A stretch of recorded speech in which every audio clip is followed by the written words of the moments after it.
Assalamualaikum warahmatullahi wabarakatuh. Jumpa lagi dengan saya Tanto Guru PAI.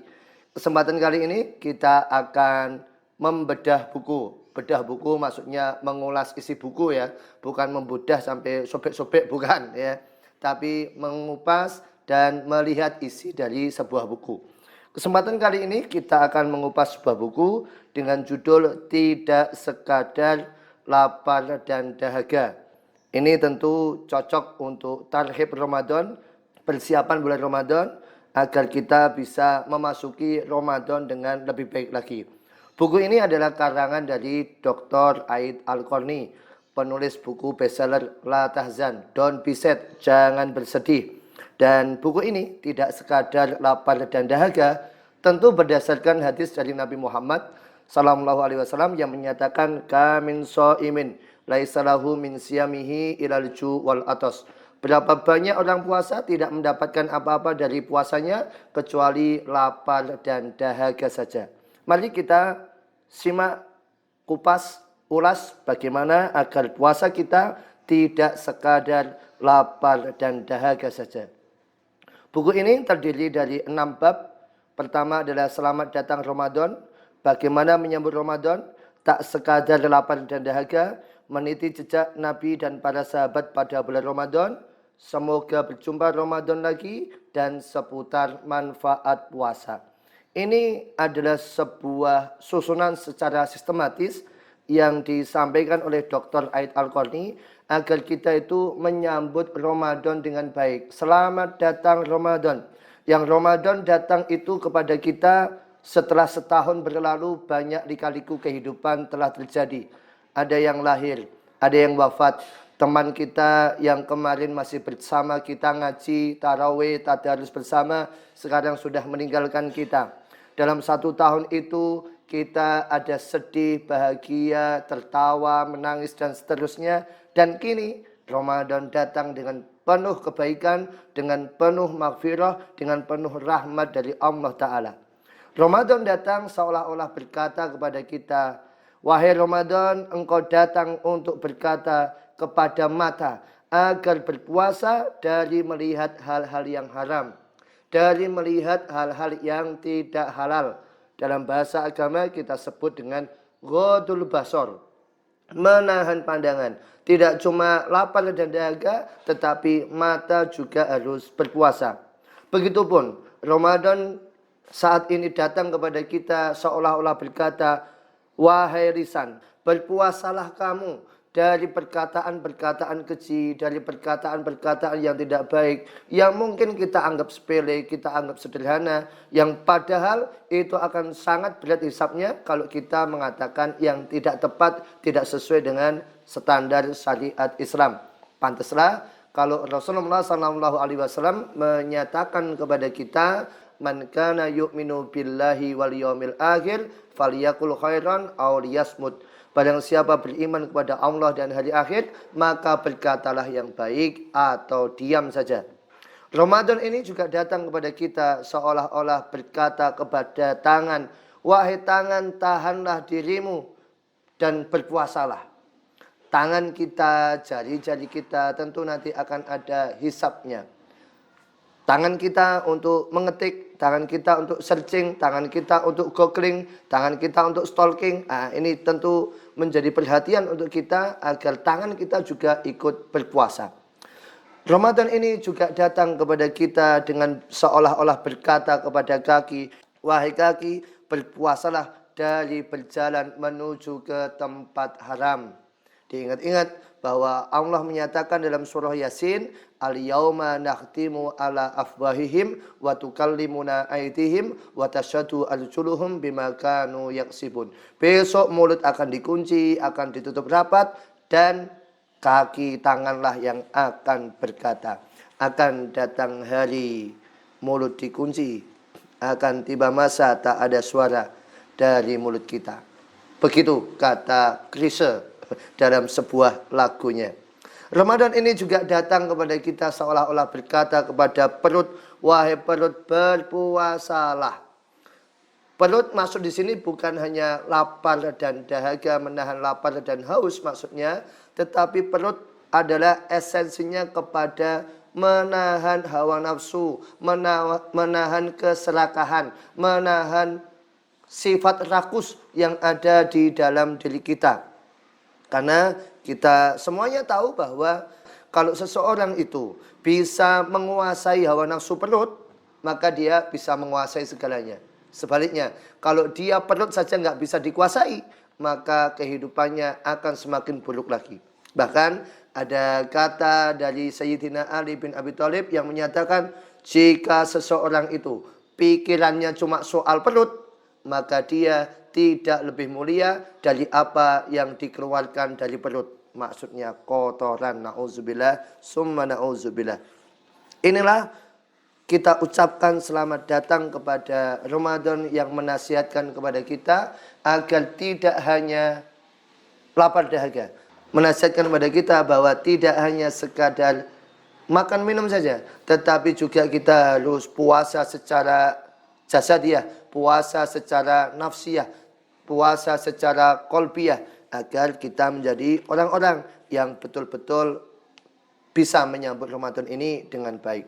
Bagaimana cara menyambut Ramadan? Rasulullah SAW setiap datang bulan Ramadan beliau berdoa, Allahumma ahillatu alaina bil yumni wal iman wassalamati wal islam Rabbi wa Rabbukamlah. Ya Allah, perlihatkanlah kepada kami hilal kepada kami dengan keberkahan dan iman, keselamatan dan Islam. Rabbku dan Rabbmu wahai hilal adalah Allah. Ini doa sederhana kelihatannya, tetapi ini doa mengandung kalimat, mengandung ungkapan tauhid yang mendalam. Kita ingat bahwa dulu zaman jahiliyah manusia itu sering menyembah benda langit, menyembah matahari, menyembah bintang, termasuk menyembah bulan. Sehingga akhirnya Rasulullah menyatakan, Rabbku dan Rabbmu wahai hilal adalah Allah. Rabbi wa Rabbuka Allah. Wahai hilal, Tuhanku sama Tuhan itu sama, Allah. Maksudnya apa? Seolah-olah Nabi berkata, wahai bulan, kamu itu tidak layak disembah. Karena kamu itu tidak bisa membawa manfaat, tidak bisa membawa mudarat. Yang bisa hanyalah Allah. Kamu dan aku sama-sama adalah hamba dan ciptaannya Allah. Begitu Ramadan datang, tidak cuma sekedar doa. Nabi Muhammad meneladankan kepada kita lewat sebuah hadis yang diriwayatkan oleh Imam Muslim dan Imam Bukhari, bahwa sahabat Ibnu Abbas radhiyallahu anhu menyatakan, Rasulullah sallallahu alaihi wasallam adalah manusia yang paling dermawan, dan saat beliau menjadi paling dermawan adalah pada bulan Ramadan, yaitu ketika Jibril menemui beliau lalu mengajarkannya Al-Quran. Sungguh Rasulullah adalah yang paling dermawan terhadap kebaikan daripada angin yang berhembus. Sahabat Ibnu Abbas radhiyallahu anhu menyatakan bahwa secara dasar, secara basic, Rasulullah SAW adalah manusia yang paling dermawan. Tetapi begitu masuk Ramadan, Nabi Muhammad lebih dermawan lagi, lebih totalitas lagi. Begitupun seharusnya kita. Kita ini dalam keseharian sudah soleh. Begitu masuk Ramadan, tambah solehnya. Kita ini sebelum Ramadan sudah solehah. Begitu masuk Ramadan, tambah solehahnya. Semakin berlipat dan bertambah ketika kita memasuki Ramadan. Rasulullah SAW menggunakan Ramadan itu sebagai sarana untuk melipat gandakan kebaikan, menambah dan melipat gandakan amal soleh. Ini pula yang dimotivasikan oleh Rasulullah SAW kepada para sahabat. Beliau menyatakan, man shoma yauman fi sabilillah ba'dallahu wajhahu anin najis sab'ina kharifan. Barang siapa berpuasa satu hari di jalan Allah, niscaya Allah akan menjauhkan wajahnya dari neraka sejauh 70 tahun. Kisah yang paling terkenal adalah sahabat Abdullah bin Rawahah, Ibnu Rawahah.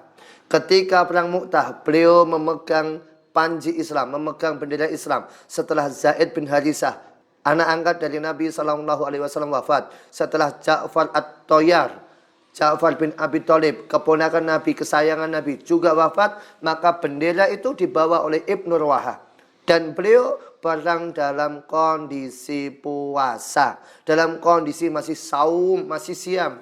Ketika beliau perang, beliau sempat meminta kurma, berilah kurma untuk kumakan. Begitu sudah diberi, apakah sudah maghrib? Belum. Ditunggu maghribnya. Tetapi begitu maghrib berkumandang, maghrib tiba, beliau makan tetapi tidak merasa nyaman, melepehkan kurmanya dan kemudian meneruskan jihad fisabilillah. Ini tamparan untuk kita semuanya bahwa kita ini hidupnya aman, hidupnya sentosa, ada AC, ada kipas angin, angin sepoi-sepoi, nikmat, bisa tidur siang, tidur pagi, kapanpun bisa. Sementara para sahabat itu ketika puasa mereka tetap jihad fisabilillah, berpanas-panasan, mempertaruhkan nyawa, harta mereka, sampai jiwa raga mereka dalam kondisi berpuasa. Masya Allah. Maka keputusannya adalah, demi Allah, jangan sampai Ramadan berlalu dari kalian namun banyak yang gagal dan merugi. Berusahalah agar Allah membebaskan leher-leher kalian dari api neraka. Alangkah beruntung bagi perut-perut yang lapar di jalan Allah. Selamat bagi perut-perut yang menahan dahaga karena ingin memperoleh ridha Allah. Selamat bagi kalian yang didatangi bulan Ramadan pada saat kalian berpuasa di dalamnya karena iman dan ikhlas. Allah membanggakan kalian kepada malaikat dari atas langit ketujuh. Ini motivasi yang harus kita bawa setiap saat, setiap waktu untuk kita bisa mengisi Ramadan kita dengan baik agar tak sekadar lapar dan dahaga, tidak cuma ngeleh dan ngelak doang, tetapi kita harus bisa mendapatkan yang lebih dari itu. Bagaimana caranya agar puasa kita tidak terjebak pada sekadar lapar dan dahaga saja? Dr. Aid Al-Qarni dalam buku ini menyatakan bahwa substansi sehubungan dengan puasa yang berkah dan lagi agung diantaranya yang harus kita pahami adalah: satu, berpuasalah untuk mengetahui kejujuran iman Anda. Ini adalah sebuah rahasia sirriyah antara kita dan Allah saja. Qulu amalun ibnu Adam lahu ilasyam. Semua amal anak Adam adalah baginya kecuali puasa. Fa innahu li, sesungguhnya puasa itu bagiku. Dan Allah sendiri yang akan membalas puasa itu sesuai dengan level keimanan, sesuai dengan level kejujuran kita. Kita ini betul-betul merasa diawasi, merasa bersama Allah ketika bulan puasa.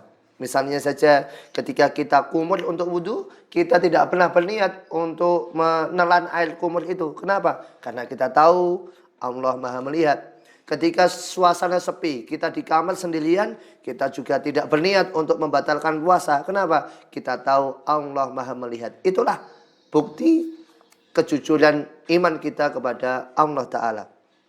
Yang kedua, menurut Dr. Aid Al-Qarni, substansi puasa adalah awali puasa dengan niat ikhlas. Innamal a'malu binniyat wa innamal likulli imri'in ma nawa.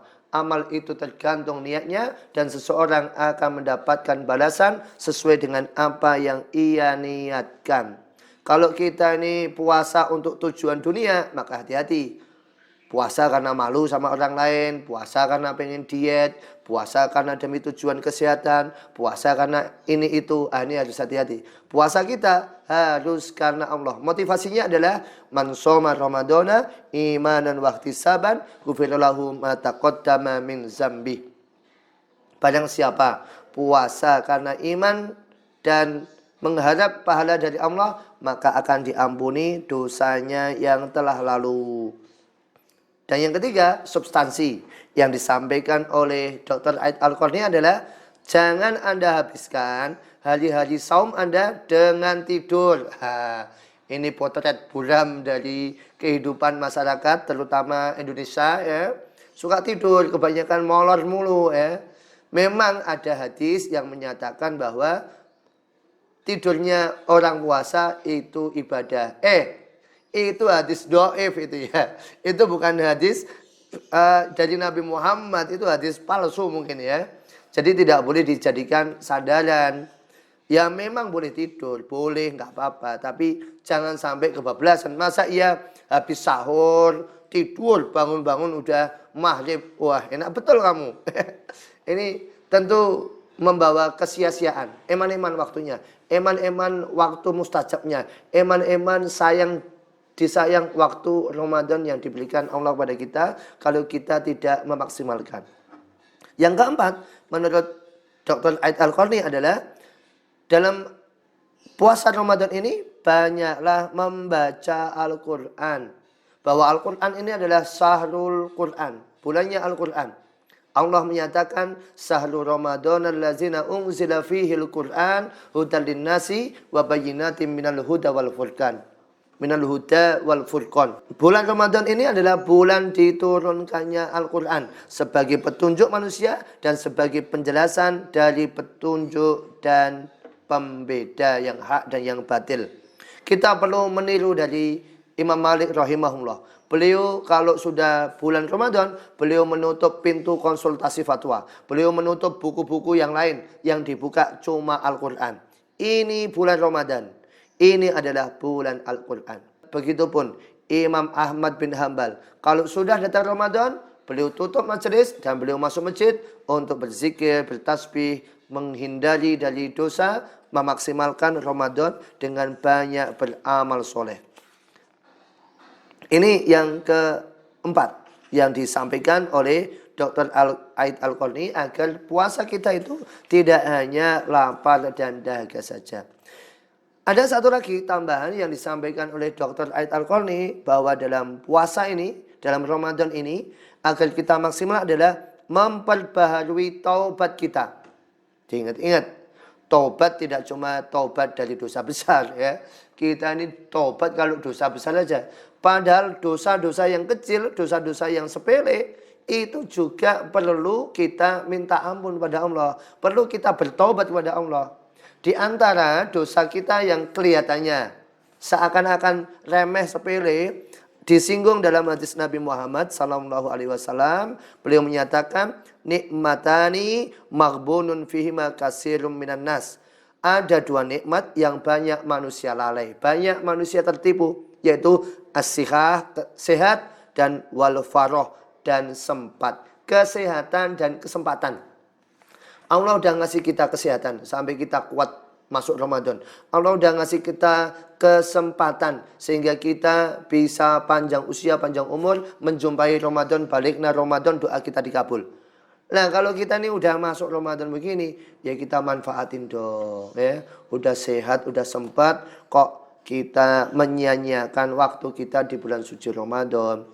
Manajemen waktu ini sangat penting. Karena kalau kita nih waktunya tidak tepat, kita mengatur waktunya tidak baik, maka akibatnya kita akan menyia-nyiakan Ramadan dengan hal-hal yang sia-sia.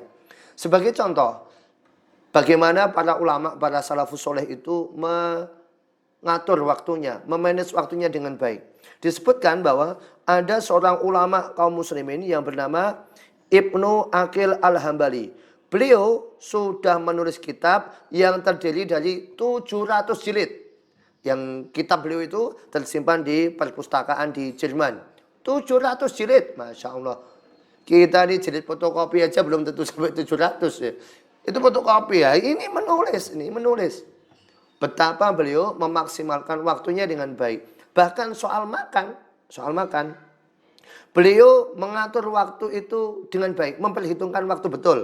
Kalau ada makan roti kering dan roti basah alias kue, maka beliau memilih roti kering. Ditanya sama orang lain, ya Syekh, kenapa Anda hanya makan roti kering dan tidak makan kue, tidak makan roti basah? Maka kata Syekh Ibnu Aqil Al-Hambali adalah antara makan kue, roti basah, dan makan roti kering ada perbedaan waktu sebanding dengan membaca 50 ayat dari kitabullah. Masya Allah. Beliau sampai menghitung loh. Selisih waktu kalau saya makan kue dengan makan roti kering itu mubazir waktunya. Sampai 50 ayat dibaca, maka saya milih roti kering saja. Biar cepat selesai dan kemudian saya bisa memaksimalkan waktu dengan baik. Masya Allah. Ini waktu ya, ini manajemen waktu. Dan ini kalau kita biarkan, ini tentu akan menjadi hal-hal kesiaan. Dan kesiaan itu akan menjadi maksiat. Kalau sudah jadi maksiat, perlu diingat bahwa satu hal yang merusak kehidupan kita adalah maksiat. Kalau sudah maksiat kita, maka yang rusak adalah masa depan rusak, waktu rusak, kecerdasan rusak, amal rusak. Bahkan akan merugikan kalau kita nanti menghadap Allah. Summa latus aluna yauma izin anin naim. Dan kelak kamu akan ditanya tentang nikmat-nikmat yang sudah diberikan. Itulah yang menjadi perhatian untuk kita agar kita menyambut Ramadan, substansi dari Ramadan dengan baik. Bagaimana selanjutnya? Para sahabat termasuk Rasulullah SAW meniti pada bulan Ramadan. Bagaimana beliau beramaliyah di bulan Ramadan? Tentu pertama adalah membaca Al-Quran. Ini tidak bisa diganggu gugat ya. Bahwa Ramadan adalah Syahrul Quran, bulannya Al-Quran. Maka akan sangat aneh orang yang jauh dari Al-Quran di bulan suci Ramadan.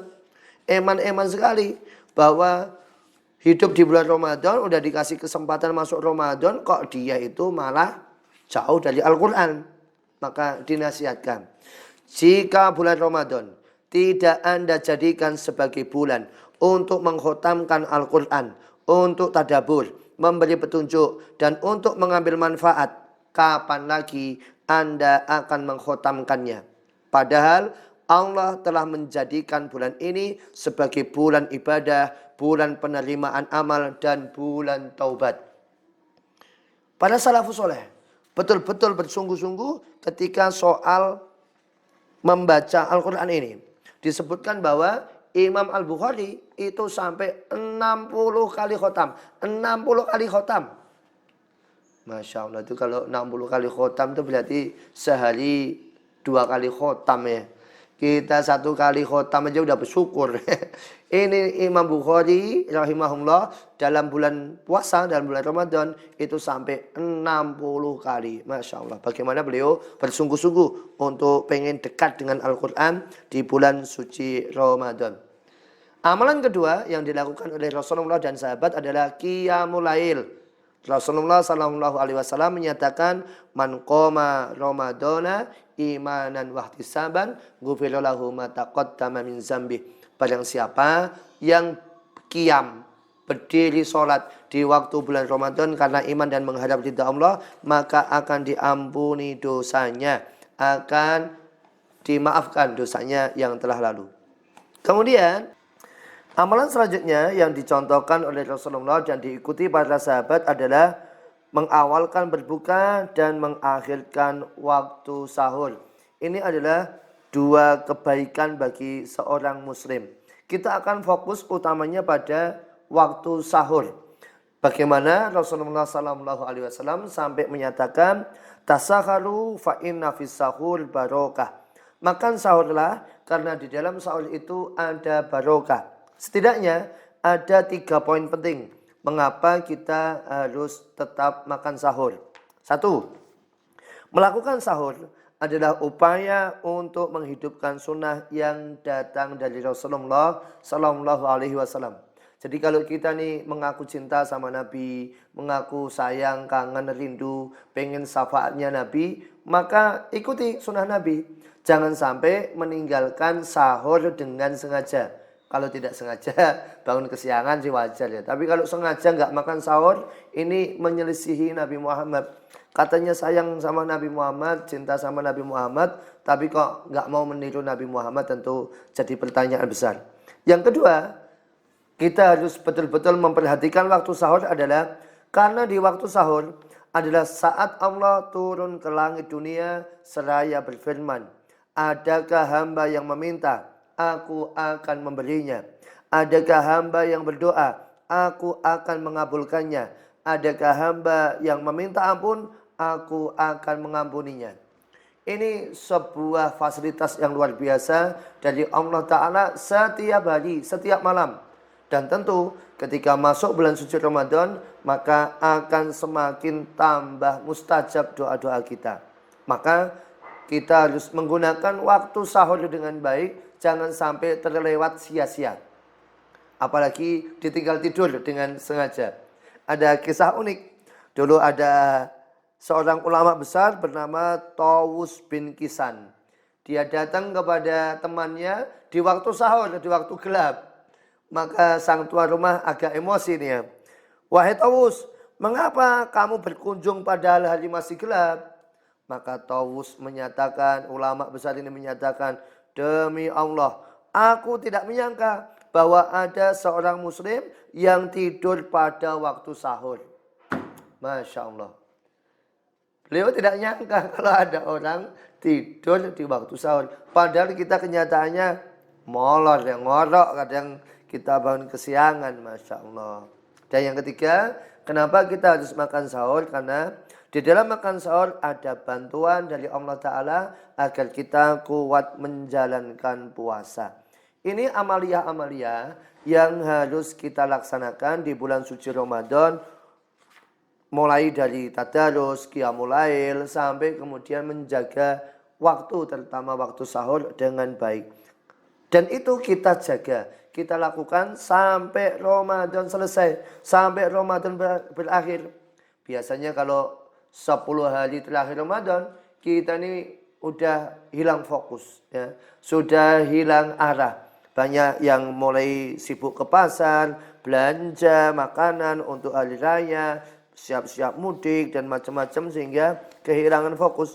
Padahal ada ungkapan menyatakan sesungguhnya amal itu ditentukan oleh penutupnya. Innamal a'malu bil khawatim. Sesungguhnya amal itu tergantung penutupnya. Kita ini mau disebut husnul khatimah atau su'ul khatimah tergantung endingnya. Ending kita bagaimana? Begitu pula kalau kita ini Ramadan, ya akan dilihat bagaimana akhir dari Ramadan kita. Baik atau buruk, bagus atau jelek, terpuji atau tercela. Ending itu akan menentukan sampai tibanya hari raya, tibanya Id. Apa sih Id itu? Makna Id adalah engkau kembali kepada Allah dan menyiarkan taubatmu.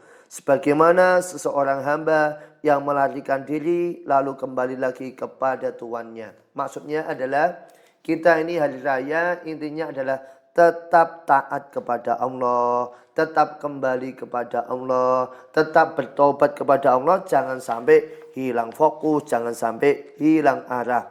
Inilah yang kemudian kita betul-betul jaga manfaat puasa agar kita tidak salah jalan, agar kita tidak menyia-nyiakan waktu kita, agar kita lapar, agar puasa kita itu tidak sekadar lapar dan dahaga saja. Sebagai penutup, Dr. Aid Al-Qarni dalam buku ini mengajak bagi orang-orang yang sudah sepuh, orang-orang yang sudah senior, beliau menasihatkan, wahai orang-orang pilihan, wahai siapa saja yang rambutnya telah beruban dalam Islam, inilah bulan kalian dan mungkin ia adalah akhir dari bulan-bulan kalian. Jadikanlah ia penutup impian Anda bersama Allah. Juga bagi para pemuda, anak-anak remaja, dinasihatkan, wahai para pemuda yang menghadap kepada Allah untuk bertaubat. Bulan ini mungkin menjadi bulan taubatmu dan menjadi bulan diterimanya taubatmu. Ambillah kesempatan ini untuk menuju kepada Allah. Akhirnya mari kita song-song, kita sambut bulan suci Ramadan dengan baik, dengan persiapan yang penuh untuk melakukan amaliyah Ramadan sebaik mungkin. Semoga Allah berkenan menerima amal-amal baik kita, mengampuni keburukan kita, menjadikan diri kita termasuk orang-orang yang terbebaskan pada bulan yang mulia ini. Buku ini sangat bagus, sangat layak untuk dibaca, dan semoga puasa kita tidak sekadar lapar dan dahaga. Terima kasih, sampai jumpa di bedah buku selanjutnya. Like, comment, subscribe, and share. Terima kasih. Wassalamualaikum warahmatullahi wabarakatuh.